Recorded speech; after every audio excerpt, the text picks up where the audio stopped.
आज हम सभी उत्तम मार्दव धर्म को देखेंगे। दूसरा सोपान जीवन का, जिसके बिना मानव मानव नहीं कहला सकता है। अगर इंसानियत टिकी हुई है या मानवता का आदर्श है तो उसका मापदंड मार्दवता है। मार्दवता जीवन में जब तक रहेगी तब तक ही मानव मानव रहेगा, और जिसके अंदर से मार्दवता मिट जाती है वह फिर मनुष्य मनुष्य नहीं रहता, वह पशु के तुल्य हो जाता है। स्वभाव मार्दवम च, स्वभाव में ऋजुता होना, सरलता होना, मृदुता होना, इसका नाम मार्दव धर्म है। और वास्तव में देखा जाए तो मनुष्य आयु के बंध का कारण भी यही है। अब यूँ कहें कि मनुष्य का स्वभाव ही मार्दवता है, कठोरता नहीं है। लेकिन आज हम धीरे धीरे कठोर होते चले जा रहे हैं, और कठोर भूमि में बीज अंकुरित नहीं होता है, ये बात मुझे पता है। खेती करने वाला किसान भी भूमि को मृदु बनाता है तब कहीं बीज डालता है। ऐसे हृदय में जब सरलता आएगी, सहजता आएगी, तभी जाकर के धर्म का बीज उसमें अंकुरित हो सकता है। इसलिए आचार्य भगवान कहने ही जा रहे हैं कि कल हमने अपने जीवन में क्रोध रूपी विकृति को दूर किया है, तो आज हमें देखना है सबसे बड़ी मानव जीवन की सबसे बड़ी विकृति का नाम मान है। यो कहते हैं मनुष्य के लिए विरासत में मिलता है तो वो मान मिलता है, नारकियों के लिए क्रोध मिलता है, तिर्यंचों के लिए मायाचारी मिलती है, देवों के लिए लोभ मिलता है, और मनुष्य के लिए मान। लेकिन मान में पलना मनुष्यता नहीं है, मान को पलायन कर देना जीवन से मनुष्यता है। सबसे ज़्यादा जहरीला और सबसे ज़्यादा खतरनाक अगर है उसका नाम मान है। मान महाविश्वरूप करहि नीच, कहाँ ऐसा विष है नीच गति में पहुंचाने वाला है। अभी आप 10 लक्षण पूजन पढ़ेंगे ना, ये पंक्ति वहां पर आएगी। हर वर्ष पढ़ते हैं, लेकिन पढ़ने के बाद हम छोड़ देते हैं, याद नहीं रखते हैं। मार्दव धर्म परिणामों का धर्म है, भावों का धर्म है, और सब कुछ टिका है तो भावों पर ही टिका हुआ है।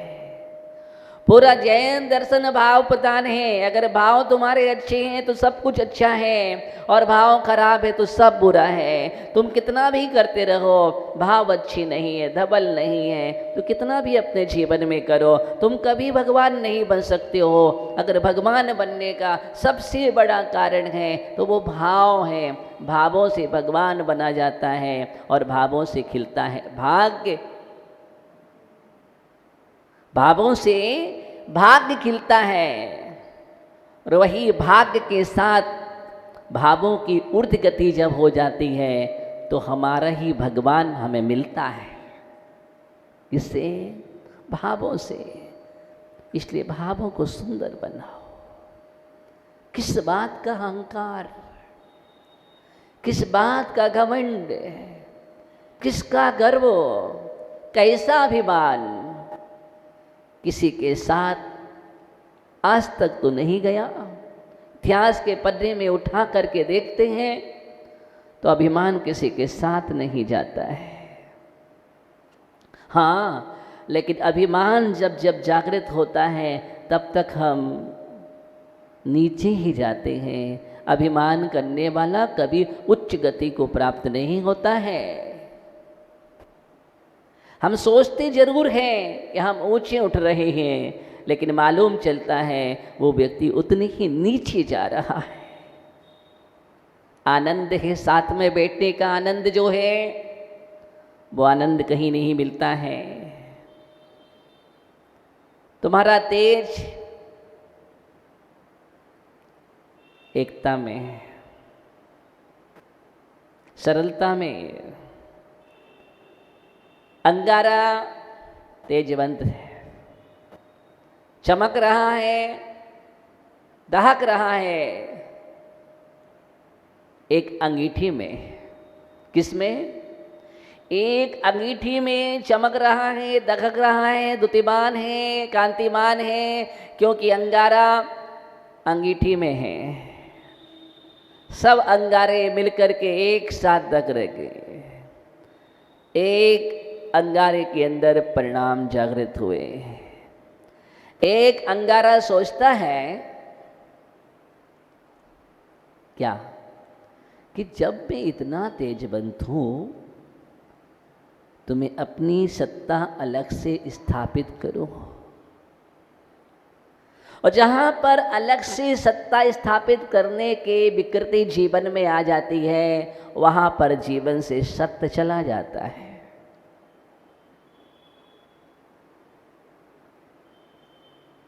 सत्य चला जाता है। जिन जिन के जीवन में सत्ता का लोभ आया, जिन जिन के जीवन में आप इतिहास उठा करके देखो, उनका इतिहास तुम्हें क्या मिलेगा? सिर्फ काला इतिहास मिलेगा। लोभ आ गया, और सत्ता का लोभ अभिमान से भर देता है, अहंकार से भर देता है। वह अपने अस्तित्व को पृथक से दर्शाना चाहता है। अंगारे के अंदर ये भावना जागृत हो गई, और वही अंगारा अंगीठी में से उछट करके नीचे पहुंच गया कि मैं सबके साथ क्यों रहूं। अभिमान साथ में नहीं रहने देता। अभिमान की विशेषता है कि वो अपनी कुछ ना कुछ अलग पहचान बनाने की कोशिश करता है, अलग से कुछ ना कुछ स्थापित करने की कोशिश करता है। और आज दुनिया में जितने पंथ संप्रदाय खड़े हैं, एकमात्र अहंकार पर खड़े हुए हैं। अहंकार के द्वारा जितने भी बंटवारे हुए हैं, वो अहंकार के कारण बंटवारे हुए हैं। चाहे वो देश के बंटवारे हो, चाहे राज्य के बंटवारे हो, चाहे समाज के बंटवारे हो, चाहे परिवार के बंटवारे हो, और चाहे धर्म को बांटा गया। किसके कारण?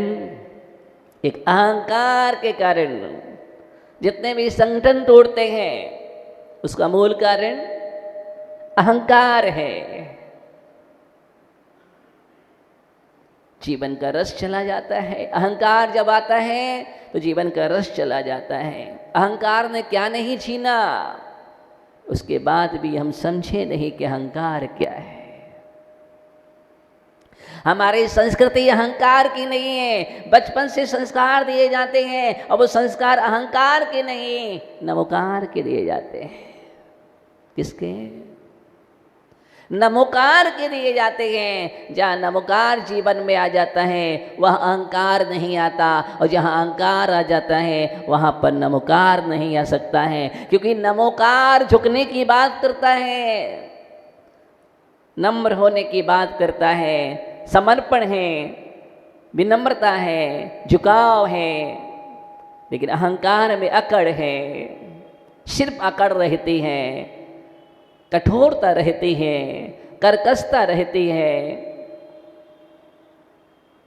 तिरस्कार की भावना होती है, अपमान की भावना होती है, और अपने को उच्च बनाने की भावना रहती है। इसकी अहंकार की परिणति है, और अहंकार की कार पर बैठ करके आज तक कोई मोक्ष नहीं गया है। अहंकार के अभाव करके ही जीवन में अर्हम का सृजन होता है। अहम और अर्हम ये दो शब्द जीवन में मिलते हैं।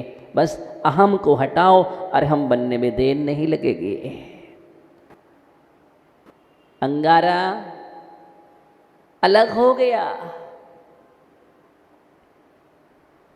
ध्यान रखना, जब जब जो जो भी अलग हुआ है उसका परिणाम क्या हुआ है पता है, सबके लिए पता है, पूरा इतिहास गवाह है। कौन गवाह है? इतिहास गवाह है, खुदा गवाह नहीं कह रहा हूं। इतिहास, इतिहास को पढ़ो, देखो उस अभिमान के कारण रावण का क्या हुआ, क्या हुआ। रावण का इतिहास पढ़ो। रावण का इतिहास एक अभिमान का इतिहास। सब कुछ नष्ट हो गया, न लंका बची, न लंका का राजा बचा, न लंका बची। अभिमान का इतिहास रावण को पढ़ लेना चाहिए। रावण को नहीं पढ़ना, मतलब आप रावण को पढ़ लीजिए। कंस का इतिहास अभिमान का इतिहास है। जिन जिन को आप उठा करके देखो, किसी का अभिमान कभी इस धरा पर रहा नहीं है। पद्म पुराण में पढ़ा, राजा इंद्र का अभिमान आया, रावण ने चूर कर दिया, और रावण का अभिमान आया तो लक्ष्मण ने चूर कर दिया। किसी का बच्चा नहीं बचेगा। इसलिए अगर तुम्हें उठना ही है, उठना ही है तो आचरण से उठो। किसे? आचरण की ऊंचाई ही सबसे बड़ी ऊंचाई होती है, इस बात का ध्यान रखना। कोई भी बड़ा आसन और शासन से नहीं होता है, आचरण से होता है। आज हर व्यक्ति कुर्सी की दौड़ में है। ऐसा लग रहा है कुर्सी दौड़ की प्रतियोगिता खेल रहा हो। एक कुर्सी को, और कुर्सी के 4 पाए होते हैं, एक ही पाँव के लिए मालूम कितने लोग, हजारों लोग एक एक पाँव को खींच रहे हैं। एक कुर्सी को खींचने वाले क्यों? ये कुर्सी मुझे मिल जाए। और वर्तमान की स्थिति तो इतनी खराब होती चली जा रही है कि व्यक्ति की दौड़ सिर्फ मुझे दिल्ली पहुंचना है, और ऐसा लगता है जैसे दिल्ली पहुंच गए तो मोक्ष चला गया। हाँ, कुर्सी की दौड़ के लिए। और सब व्यक्ति कुर्सी पर बैठ कर के आनंद चाहते हैं। चारों पैर को खींच रहे थे, चारों पैर टूट गए, क्या बचा? बाजू में एक बेंच पड़ी होती है, बेंच जानते हो ना? उस बेंच ने बुलाया सबके लिए, आओ यहां बैठ जाओ। क्या करो? आओ यहां पर बैठ जाओ, इन सब का समाधान मैं हूं। क्यों? क्योंकि बेंच पर सब लोग एक साथ बैठ सकते हैं, लेकिन कुर्सी पर तो एक ही बैठेगा। सारी लड़ाई कुर्सी की। जबकि किसी की कुर्सी सुरक्षित नहीं है। जिस दिन तुम कुर्सी से उतरोगे उस दिन तुम्हारे साथ भूत लग जाएगा। क्या लगेगा? कुर्सी से उतरते ही भूत लग जाता है। अब जिस चीज में भूत लगता हो ऐसा काम करना चाहिए। कौन पसंद करता है भूत के लिए? इसलिए ऐसा काम मत करो। ज्ञानी काम भी करना है तो हमने बतलाया था, अभूतपूर्व करो। क्या करो? अभूतपूर्व कार्य करो। कुर्सी की लड़ाई मत लड़ो, कुछ नहीं होने वाला। ये कुर्सी तुम्हारे साथ नहीं जाएगी, एक दिन तो छूट ही जाएगी। और कितनी कीमत है, जरा देखो। तुम कुर्सी के लिए लड़ रहे हो, तुम्हारे साथ जाता कितना है? मैं ये कह रहा हूं, कितना जाता है तुम्हारे साथ? एक फकीर शमशान से गुजर रहा था। कौन? एक फकीर शमशान से गुजर रहा था, अंधकार था, उसका पैर टकरा गया किसी चीज से, और उस चीज को जब देखा तो उसने उठा के रख लिया, क्योंकि वो जहां से गुजर रहा था वो शमशान कोई सामान नहीं था, सम्राटों का था। किसका था? सम्राटों का था। शमशान भी सम्राटों के होते हैं। और वो फकीर गया और अपनी झोपड़ी में अच्छे उच्च स्थान पर उसको रख दिया।